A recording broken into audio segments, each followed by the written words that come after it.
Brothers and sisters, good evening. This is Wednesday evening of Holy Week, and the famous Easter Triduum is almost here.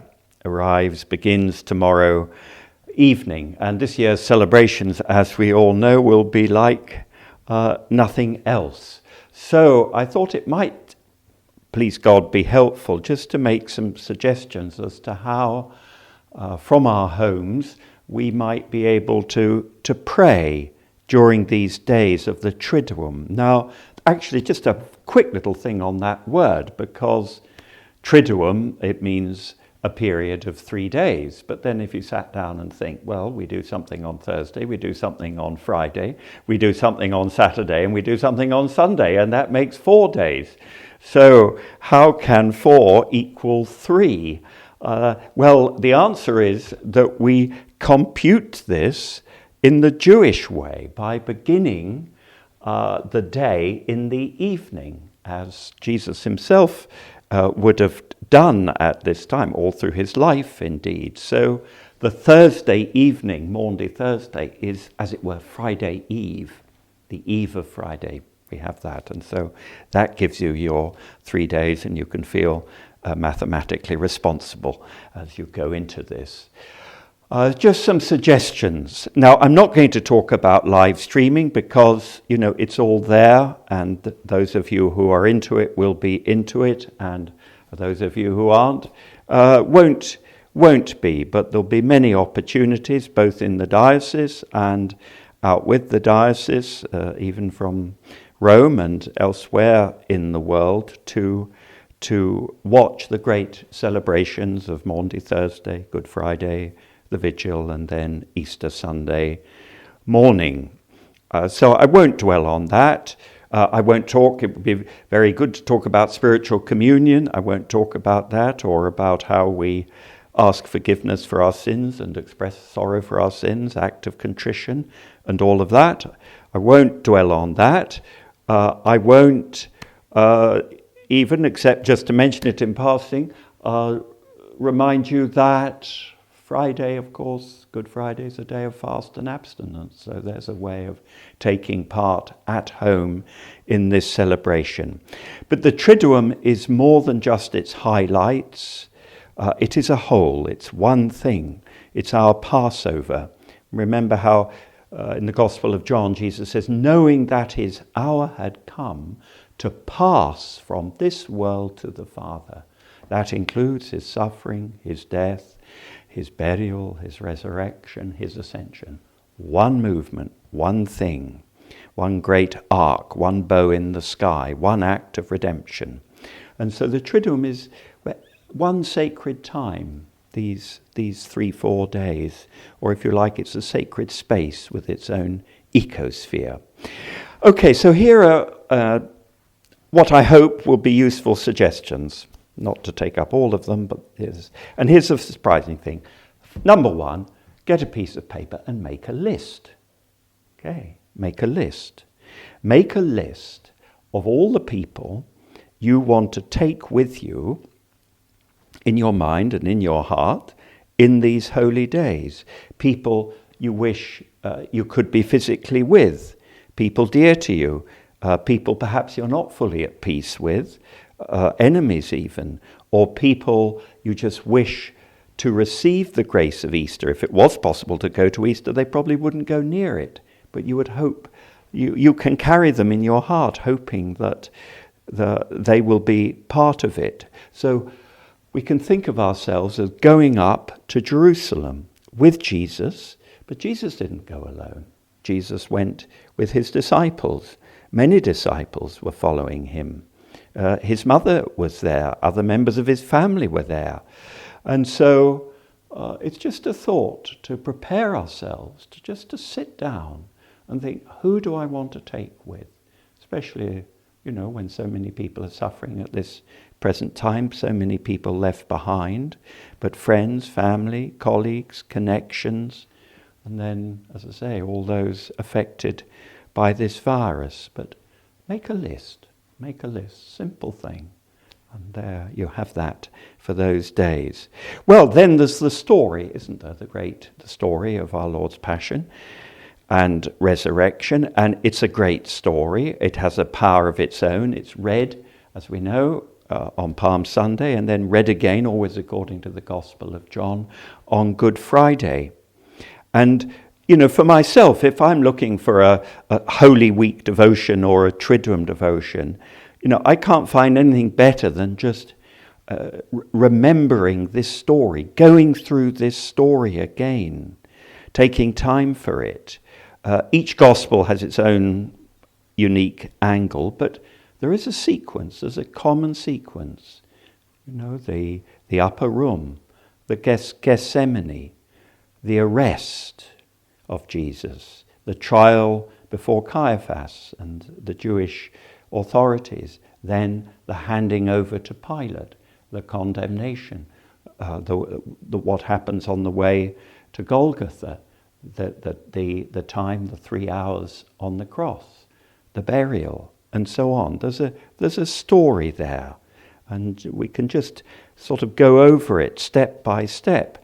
And, creative prayer, we can say the rosary over the different incidents. We can add to the usual 5 mysteries. We're not bound to those.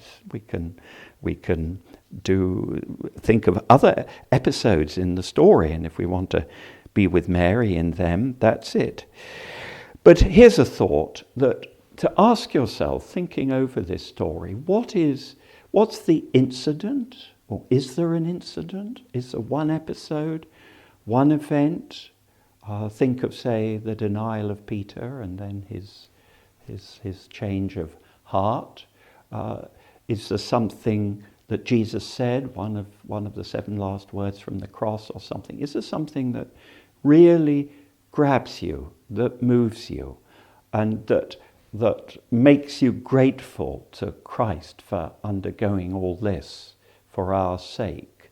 And if there is, then spend time on that. Just spend time turning that over, reflecting on it, thinking about it. I mean, I've always been moved by the moment of Jesus' arrest in the garden after his prayer, after his agony in the garden.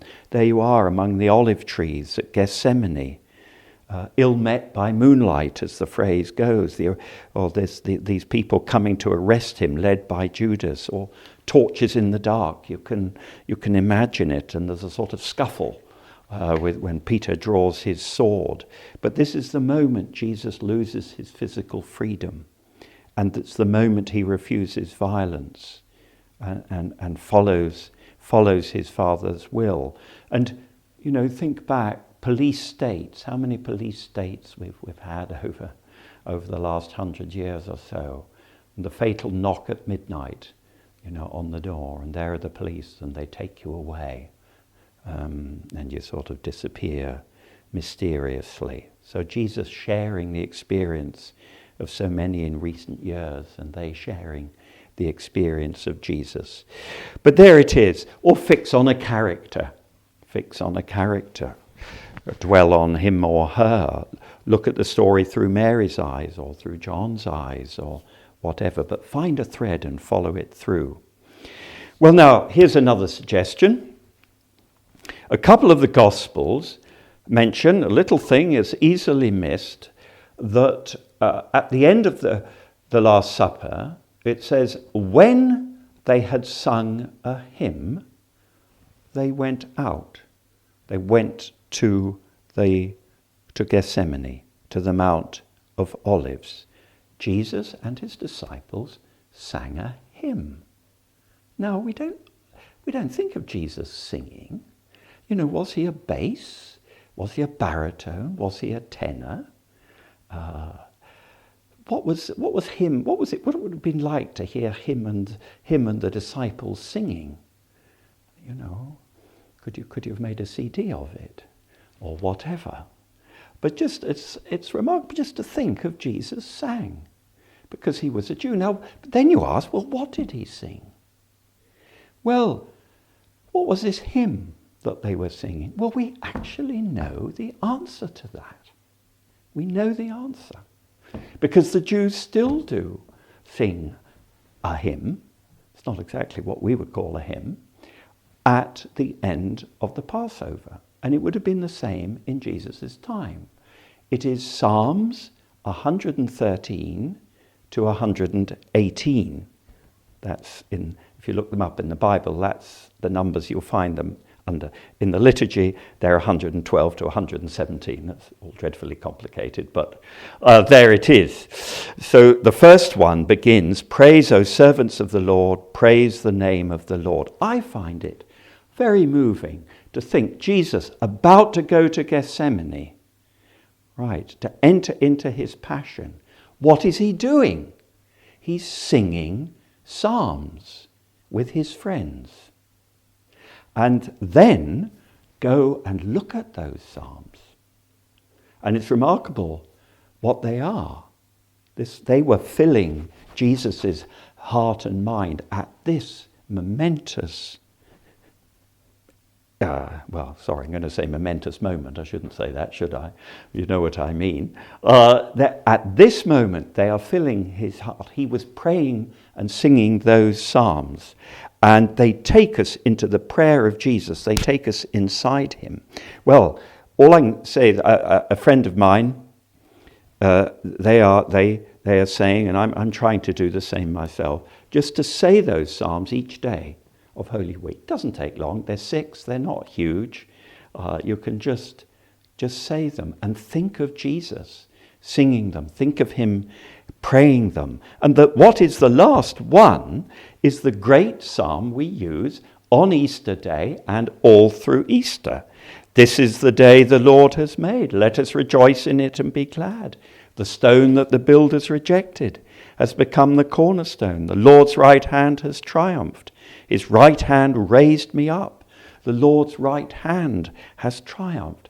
Jesus went to his passion singing that. I find that bowls me over. So there you are. That's one suggestion. Look at those Psalms, 113 to 118. Or again, just take one of the readings each day and use it for Lectio Divina, for reading. Here's another suggestion too, nearly there. But, we've got ears, but we've also got eyes, and we've got hands, and we like touching things. And, what with social distancing, we can't do as much touching as we usually do. But if you have a crucifix or an icon, look at it, or hold it, or kiss it, or think of all the paintings that there are. It's easy. There's great paintings on almost any episode of the Passion. Just, you can download those, look at them, meditate on them, spend time with them, or listen to a piece of music that moves you. There's Bach's St. John's Passion, there's Bach's St. Matthew's Passion. The Passion has inspired so many composers, and not just the classical stuff, as we know. There's gospel music, there's all kind of music that can help us, take us into the Passion. Last thought is, if you have children, well, get them to do things. Make scenes from the Gospels, or act them out. Why not have a little play, passion play, a little Ober Ammergau at home? Make an Easter garden, or make a cross. There's a great movement in some parts of Scotland. Say, yes, get your children to make a cross and put it in the window on Good Friday, so all your neighbours can see it. There it is, just a few suggestions. Go to so-and-so in the city, says Jesus, when they want to prepare for the Passover, and say to him, who's so-and-so, great mystery, lots of discussion. The Master says, my time is near, it is at your house that I am keeping Passover with my disciples. Well, that's really struck me when I heard that this morning, and that's what it's going to be like. I thought, what a brilliant insight, and then I found out the Pope had it on Palm Sunday. So he'd got the patent on it. But there it is. It is in your house that I am keeping Passover. It is in your house that I am keeping Passover. Think of that. And he says, my time is near. It's his time. Give him space, give him time over this Triduum. And the last suggestion is, do have a good meal on Easter Sunday. God bless you. Have a good Triduum and a very joyful Easter.